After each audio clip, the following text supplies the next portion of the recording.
On an average we are quite religious people and religious donation जो है हमारे यहाँ बहुत ज़्यादा होती है। लेकिन बाकी काम जो है चैरिटी के, उसमें हम बहुत पीछे रह जाते हैं।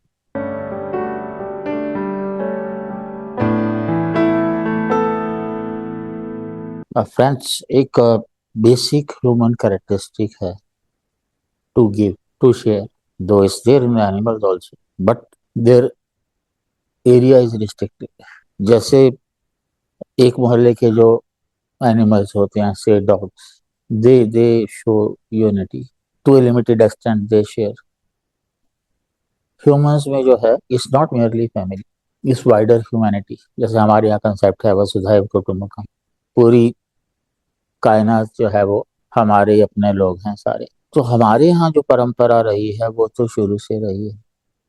It may be in any form, गुरु दक्षिणा भी एक तरीका हो सकता है, लेकिन बिना किसी एक्सपेक्टेशन के देना, डोनेशन हम देते हैं without any expectation of return.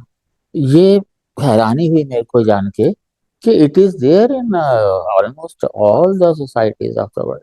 जैसे ये न्यूज आई, एक्चुअली बहुत दिन से हमने बनाई नहीं video, because I was looking for something that is unique, that is different. Academically तो हम अपने ऑफिशियल चैनल पे देते हैं, and otherwise also I was busy in completing a book. I think by next week that will be there with you. Adivasis, it's in English, name is in Hindi. तो ये news जो I परसों Times of India में, what does it से?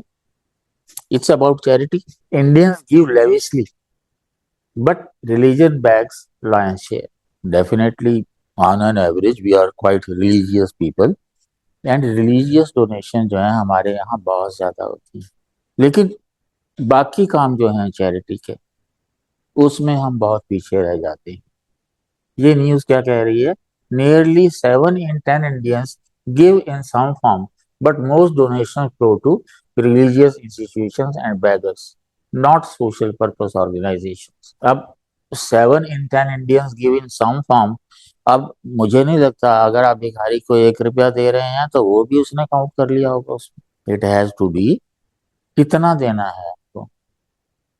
जैसे हमारी यहाँ एक कंसेप्ट है 10 बंद का। अपनी इनकम का 10% आपको दूसरों की भलाई के लिए लगाना। लेकिन ये जो है 7 in 10, दिस इज, पता नहीं कितना बड़ा सर्वे होगा और किस किस तरह की वैरायटी में वो दिया जाता है। 1 रुपए से लेके 1 लाख तक कैसे दिया जाता है? अगर किसी की सैलरी 10,000 है और वो 10 रुपए दे रहा है, किसी की सैलरी 1 लाख है वो भी 10 रुपए दे रहा है, आप तो दोनों को गिन लोगे बराबर। फर्क बहुत पड़ता है। एक्चुअली क्या होता है, देना क्या होता है, there is a difference between cooperation and sacrifice. मान लो मेरे पास 4 रोटी है और मेरे को 2 की भूख होती है और मैं वो 2 किसी को दे देता हूँ, चैरिटी तो हो गई, बस नॉट सेक्रीफाइस। मान लो मेरे पास 4 रोटियां हैं और मुझे 4 की ही भूख है, फिर भी मैं 2 किसी को दे देता हूँ, that is called sacrifice. Donation में इस तरह का कोई डिफरेंस नहीं आता। Religion over NGO. पहली बात तो यह है कि हमारे एनजीओ के रूल ही इतने स्ट्रिक्ट हैं, ये बनाओ वो बनाओ, ऑडिट करवाओ। अरे क्यों कराओ भाई, जिसको देना है वो दे। और फिर अगर लोग देते भी हैं हमारे यहाँ, तो दूसरे लोगों को शक होने लगता है कि भाई ये क्यों दे रहा है करके। इस तरह की मेंटेलिटी भी बहुत ज्यादा है। Religious organisations, it's almost half the people, और ये बहुत ज्यादा है हमारे यहाँ। पर्टिकुलरली जो माइनॉरिटी रिलीजन है उनमें तो और भी ज्यादा। बेगर्स, डेस्टिट्यूट इंडिविजुअल्स, ये तो बहुत छोटी अमाउंट रहेंगी, लेकिन ये तो बहुत सिग्निफिकेंट रहेंगे। Non religious organisations only 15%, and ये हैं जिनको आप एनजीओज भी कह सकते हैं, उनको इतना जाता है। And family friends, 9%। फैमिली या फ्रेंड्स को देना मुझे नहीं लगता कि वो देने में किसी तरह से होगा। वो किनशिप बेसिस तो हमारे यहाँ हमेशा ही रहती है। और ये जो दिया जा रहा है 15% नॉन रिलीजियस ऑर्गेनाइजेशन, एनजीओ को, अब सवाल इस बात का है कि we have more than 3 million NGO in the country. 80% of them पता नहीं, it has become a status symbol. जिसको कुछ नहीं करना वो एनजीओ शुरू कर देता है। क्या ऑब्जेक्टिव है उसका, बहुत बड़े बड़े नाम रख दिए जाते हैं, एनुअल रिपोर्ट्स भी सुंदर सी बनाई जाती हैं, लेकिन रियल आउटकम जो है वो, जैसे आपका ये ले लीजिए आप सीएसआर, सरकार ने डिक्लेयर कर दिया आपको 2% देना है। जितने कारपोरेट्स हैं सब ने अपने अपनी एनजीओ बना ली हैं और उसमें कंट्रीब्यूट कर रहे हैं और वही ऑडिट सबमिट करते हैं। किसी ने जा कर के नहीं देखा कि वो जो दे रहे हैं उसका ऑब्जेक्टिव क्या था, वो पर्पस सर्व हुआ कि नहीं। पर वो इसमें आएगा, वो little flow through formal channels.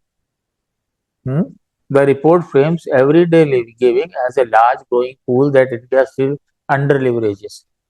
अब यहाँ एक समस्या और भी आती है।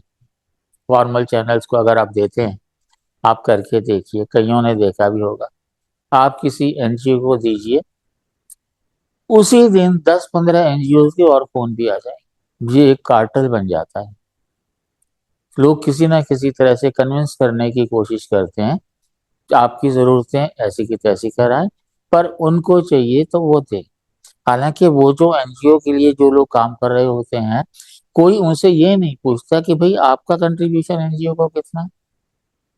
तो ये जो मसला है, बाय 2019 में जो है 34,000 करोड़ रुपया जो है वो गया था, but only 10% flow through the formal channels, मतलब 3400 करोड़। और ये भी आप गिनिए कि वो जो फॉर्मल ऑर्गेनाइजेशन हैं उसमें रिलीजियस भी आती हैं एनजीओ में, पर मेजोरिटी कंट्रीब्यूशन उनकी तरफ होता है और कारपोरेट्स की एनजीओ होती हैं, उनको तो देना ही देना है। By 2023 retail giving reach 37,000, overtaking CSR spending. मैंने बताया ना कि सीएसआर भी उसी में कंट्रीब्यूट होता है। सीआर की डायरेक्ट स्पेंडिंग जो है, other than what they do, और वो क्या करते हैं वो किसी को नहीं पता, वो भी इसी में ज्यादा आती है। पर लेकिन जो है वो कहीं भी गिनी नहीं जाती। Gayatri Nair logo of educate girls and NGO said there is an element of trust when people give to religious institutions. The challenge is to transfer that trust towards SPOs. जब आप किसी रिलीजियस ऑर्गेनाइजेशन को देते हैं तो आपको कुछ हद तक भरोसा होता है कि ये सही हाथों में गया है और सही हाथों में इस्तेमाल होगा, लेकिन बाकी लोगों के लिए ऐसी बात नहीं है। कोई एनजीओ अगर आपको जानती नहीं है और आपको अप्रोच करती है तो आप शक की नज़र से देखते हैं। उस तरह से व्हाट पीपल की किस किस तरह से देते हैं लोग, करीब करीब आधा जो है लोग कैश में देते हैं, इन काइंड जो है आधा लोग करीब देते हैं, और वॉलंटियरिंग करके कोई अपना टाइम देता है, कोई अपनी सर्विस देता है। ये जो है हालांकि बहुत कम है हमारे।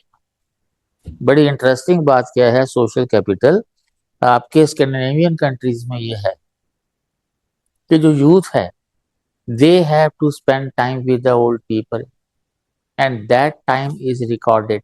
दे have the right to claim that time from the younger generation.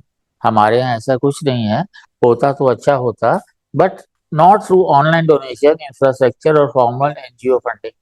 विदेशों में क्या है, यूएस में और यूके में, IRS data show itemized charitable deduction of $257.6 billion in tax year। 257.6 billion बहुत हो गया। पाकिस्तान की जो है बैगर इकोनॉमी जो है is $2 billion per year, and it is one of the biggest sources of income of Pakistan. और उधर यूके में pound 1.6 billion were gifted in tax year ending April 2024। The report says mature markets use formal channels to harness everyday giving, while in India, individuals give in large, formal, and hard to track, meaning NGOs struggle to draw, measure, and scale these contributions। जितने भी international magazines हैं, जैसे time है, जैसे economist है, आप एक छोटी सी अगर एड उसमें दे देते हैं चैरिटी के लिए, 10-20-50-100 लोग तो वैसे ही आपको सपोर्ट करने आ जाते हैं। अपने देश में ऐसा नहीं होता। लोग आपकी आइडेंटिटी भी नहीं पूछते, लोग आपका बैकग्राउंड भी बहुत ज़्यादा चेक नहीं करते, और लगता है कि अगर कोई कर रहा है तो करना चाहिए। और वैसे भी बात यही है कि अगर कोई कर रहा है तो करने में उसकी मदद करनी चाहिए। बहुत सारे लोग तो करते भी नहीं और नहीं कर सकते, तो जो कर रहे हैं उनको सपोर्ट करो, उसमें बुरी बात क्या है? Then who gives? कौन कौन से लोग हैं? The report segments donors into four articles by consumption and education.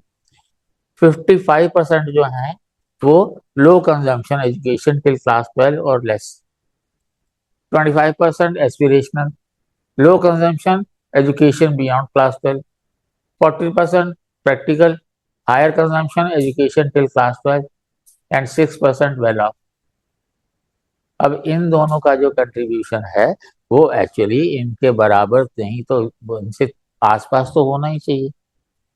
Those who can afford they must and those who can not. इसी तरह का मतलब सिस्टम होता है समाज में। जिनके पास है वो करें, जो नहीं कर सकते वो करने में मदद करें, जो फंडिंग करना चाहते हैं, मैन पावर की तरह इस्तेमाल होना चाहते हैं, किसी भी तरह से कंट्रीब्यूशन हो। धर्म तो यही होता है भाई। किससे कितना आता है? ग्रास रूट से 22,000 करोड़, जो वेल ऑफ है उनसे 12,000 करोड़, जो प्रैक्टिकल हैं उनसे 10,000 करोड़, और जो एस्पिरेशनल हैं उनसे 10,000 करोड़। अब एक चीज अगर हम देखें वेल ऑफ, अगर हम ये मान के चलें कि टॉप 10% अगर लोग ले लें तो 2/3 से ज्यादा रिसोर्सेज उनके पास हैं, और बॉटम 50% के पास जो है वो 6% रिसोर्सेज हैं, तो ये कंट्रीब्यूशन काफी सिग्निफिकेंट मानी जा सकती है। मतलब ह्यूमैनिटी जो है, it is still with the people who do not have enough resources.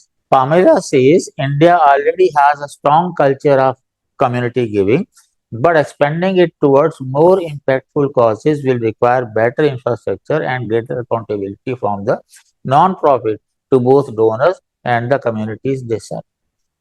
ये जरूरी होना चाहिए। हमारे यहाँ जो है इस तरह की जो ऑर्गेनाइजेशंस हैं, हमारा जो कास्ट स्ट्रक्चर है, कास्ट बेस पे ऑर्गेनाइजेशन बन सकती हैं।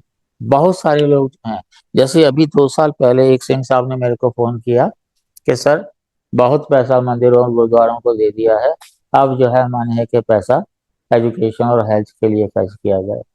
मेरे को सुन के बड़ा अच्छा लगा।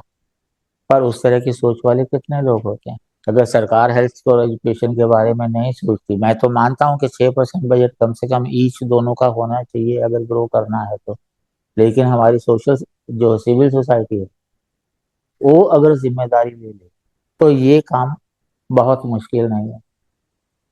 विश्व गुरु बनना है तो समाज का कंट्रीब्यूशन चाहिए। सरकार का कंट्रीब्यूशन जो है वो कभी भी, ऐसी तो कोई उम्मीद नहीं है कि सरकार इस तरह की पॉलिसीज बनाएगी कि इन मास जो हैं लोग जागरूक होकर के भी काम करें। पर डोनेशंस जो होती हैं कभी भी, जब भी आपके पास है, अगर आपके पास है और आपके पास ज्यादा है तो आप क्या करेंगे? ज्यादा का लेके तो साथ नहीं जाएंगे। माँ कहा करती थी, पूत सपूत तो क्यों धन संचय, पूत कपूत तो क्यों धन संचय। अगर बेटा सपूत है तो उसके लिए पैसे जोड़ने की क्या जरूरत है? उसमें इतनी काबिलियत है, उसमें क्षमता है, वो खुद ही जोड़ लेगा। पूत कपूत तो क्यों धन संचय। अगर पूत कपूत है तो तुम कितना भी जोड़ लोगे उतना उजाड़ देगा वो, फिर उसी हालत में आ जाएगा। बुजुर्ग जो कहते हैं बहुत सटीक कहते हैं। सोचिएगा। Thank you.